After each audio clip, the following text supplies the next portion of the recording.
A woman pulled her car into a crowded parking lot and rolled her eyes at the sight of a man on his knees beside an old battered rust bucket, his hands smeared black with grease.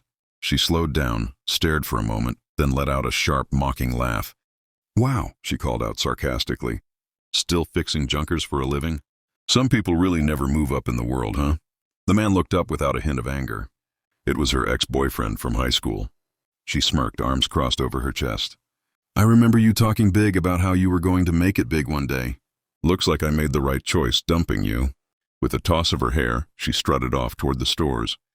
A minute later, an elegantly dressed woman hurried out of a nearby coffee shop and threw her arms around the man in a warm, loving hug.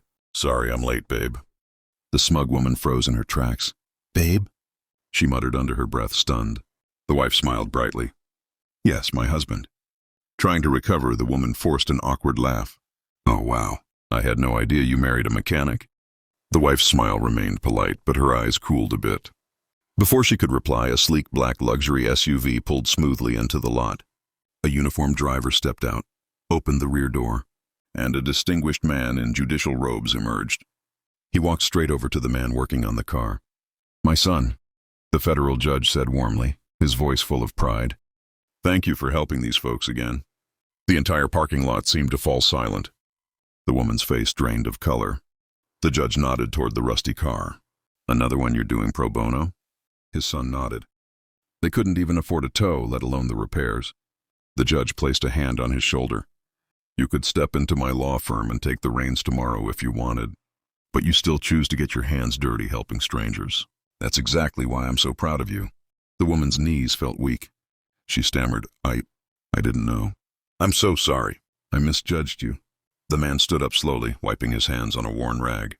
"You didn't misjudge me," he said calmly. "You judged my worth based on what I was doing for someone else." Just then, the owner of the old car came running up, tears streaming down his face, clutching a thick envelope. "Sir," he choked out, "I found this in my glove compartment. $20,000. I can't accept it." The man gently pushed the envelope back.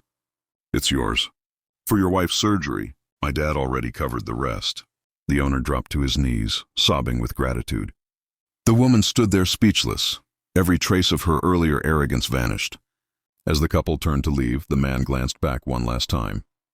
"Real success doesn't always wear a suit and stand tall," he said. "Sometimes it kneels in the grease so someone else can stand again. Drop a 1,000 if you agree."